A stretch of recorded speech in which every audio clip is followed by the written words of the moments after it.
Hey everyone.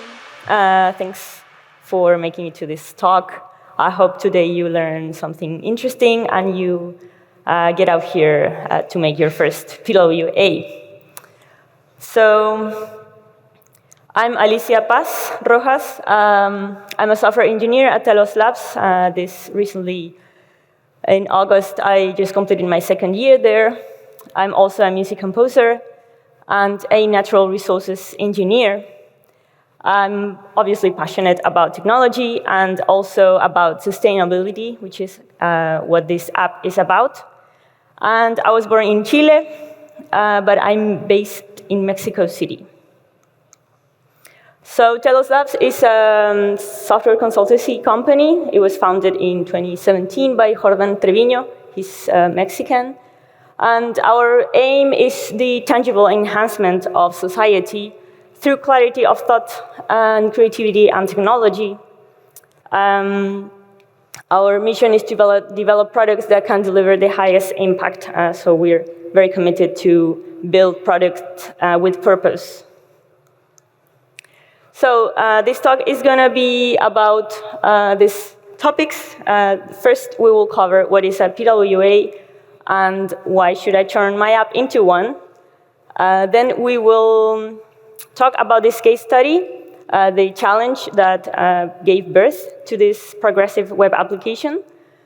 And we will talk about how to set up the main pieces to create a PWA, starting from a Rails application.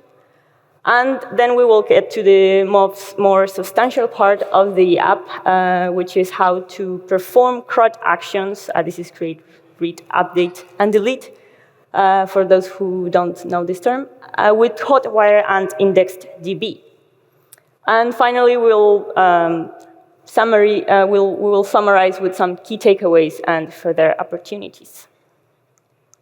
So, what is a PWA, and why should I turn my app into one? This is an acronym that stands for Progressive Web Applications. This is like a formal definition.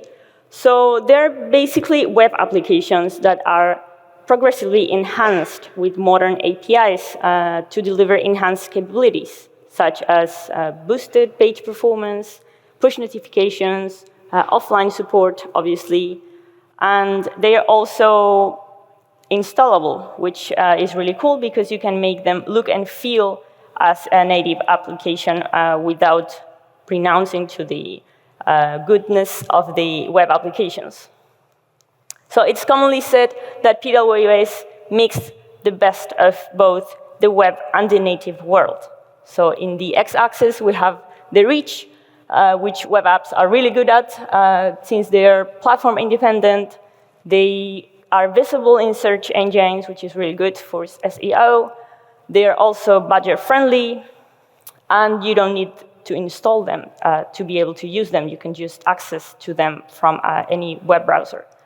While in the other side, we have the capabilities, which native apps are best at because they are platform-specific, and this gave them the ability to have more complex functionalities.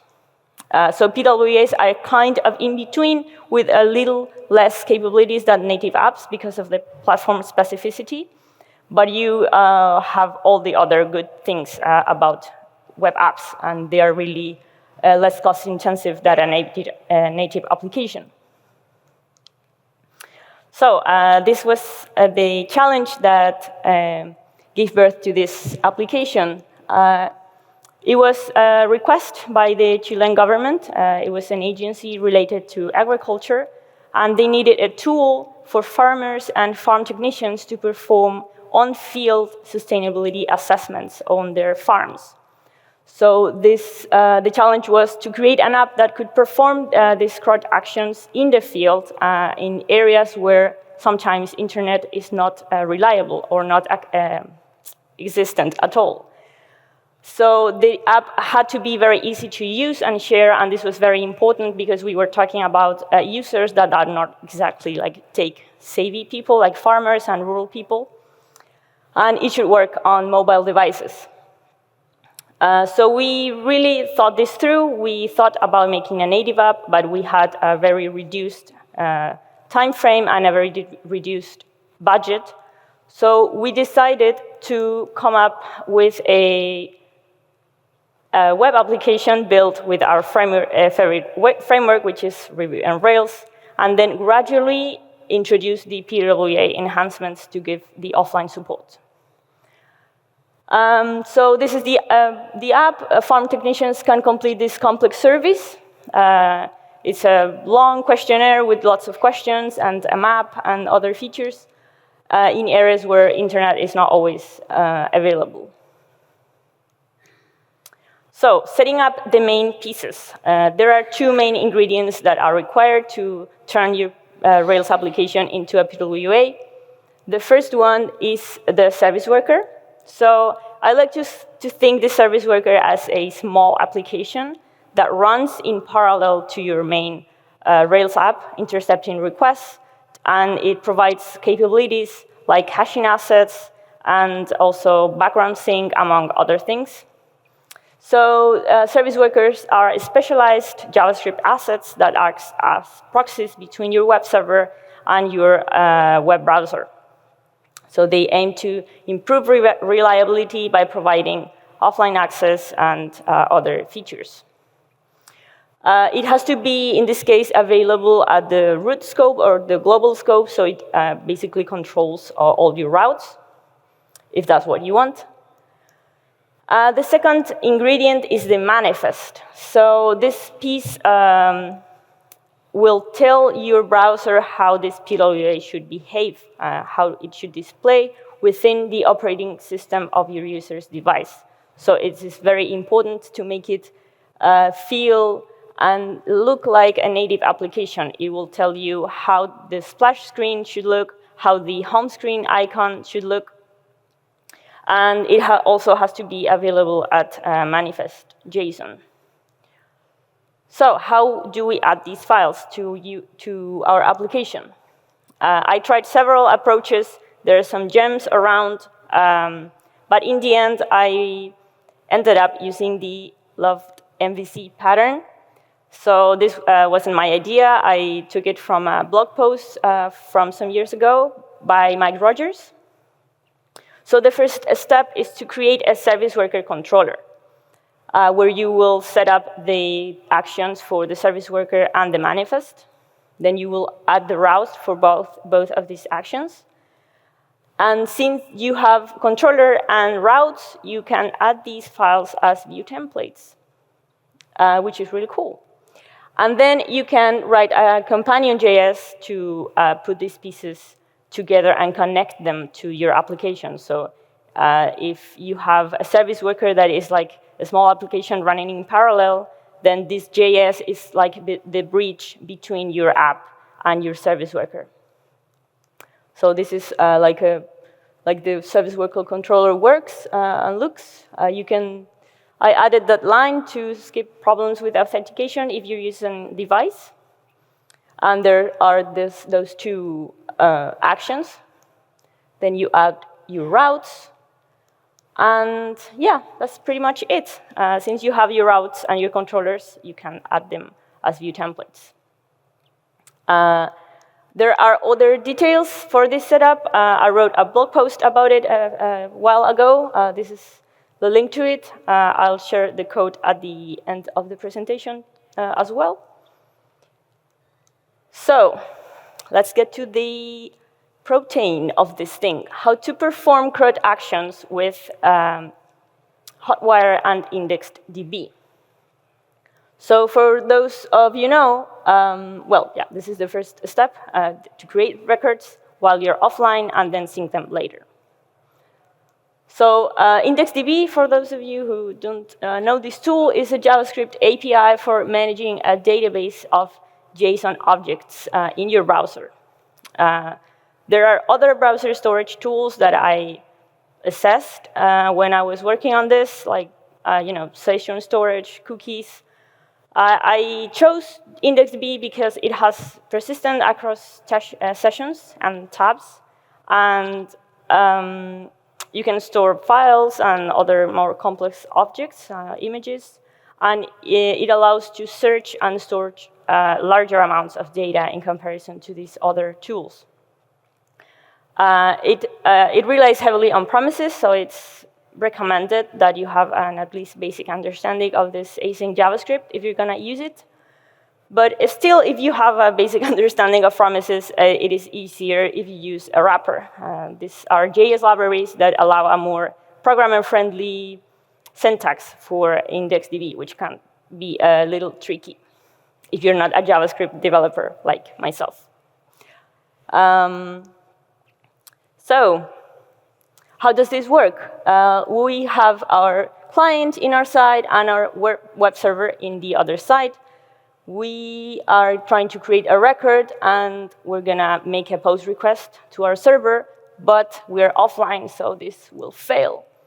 So this is where IndexedDB comes to play. We will store the record in this local browser database, and when we are back online, we can make a sync.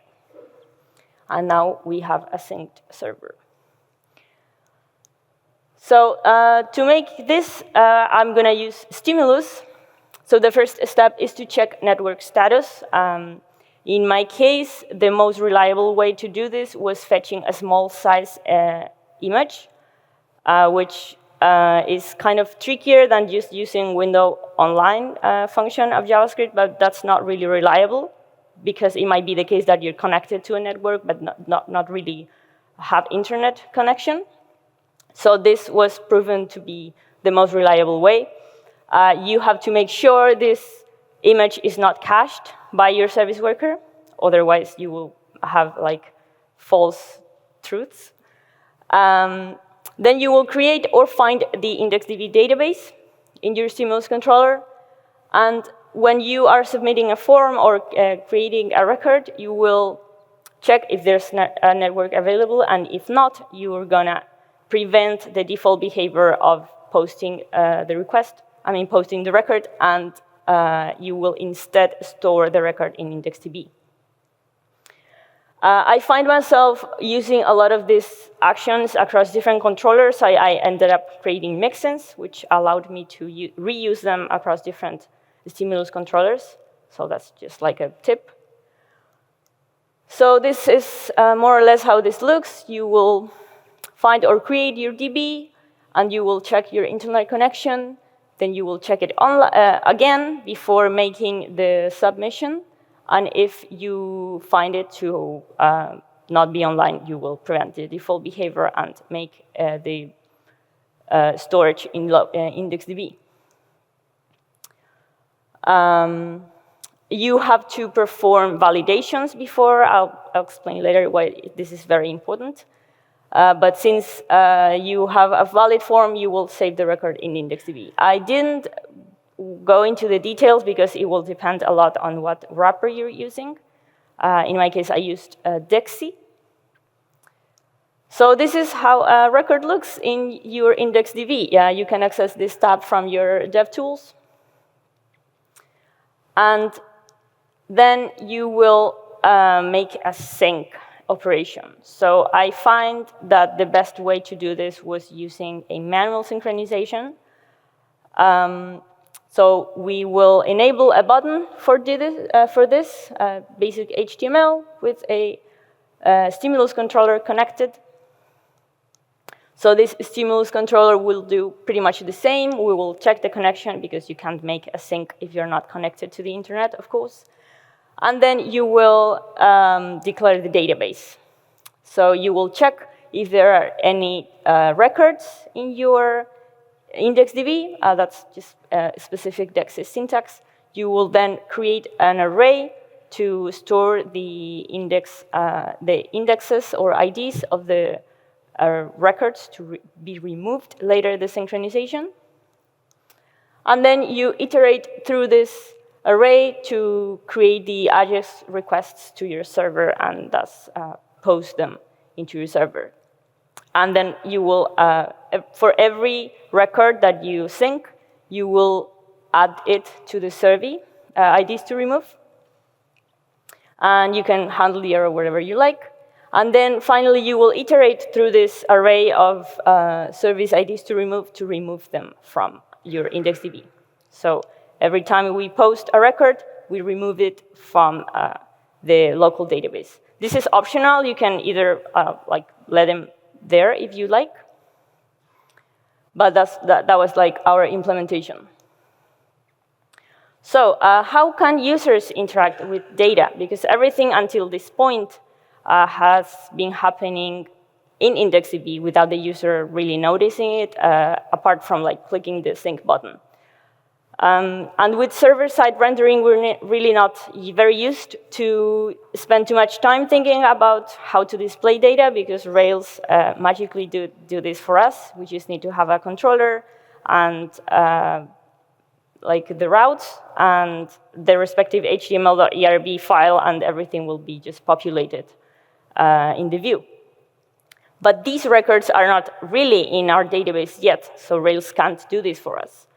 This is how they look. So how do we do this? Stimulus, again.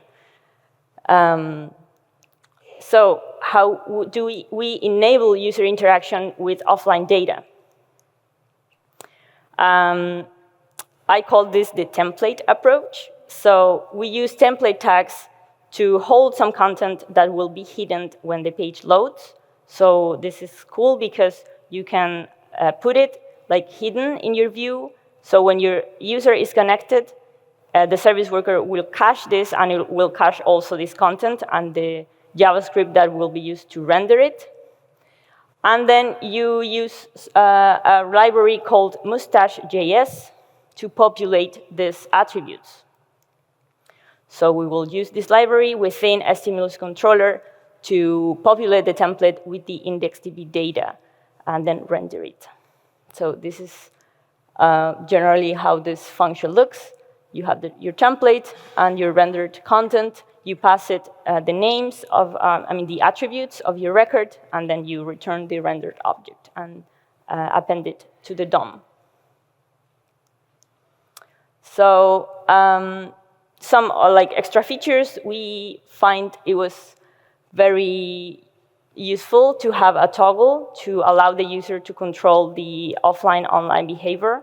So you could force offline behavior if you wanted, like in the case you have a connection, but it's not really reliable, or you don't want to use your mobile data, whatever reason. So it's nice to let the user know when they're online and offline, and not depending on the network to force the offline behavior. Of course, you cannot force online behavior if you're not connected, but offline you can. And yeah, the sync button was really useful. You can also enable background sync, which is another API you can put in your service worker.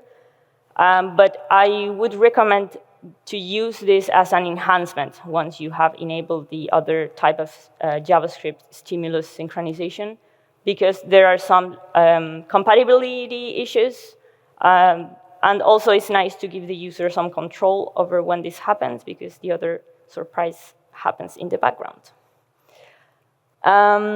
So when you sync the records, either with the button or background sync, you would append it to the list with Turbo. And yeah, an icon informs if the record is online, synced or not, like the usual check mark or cross thing in the cloud.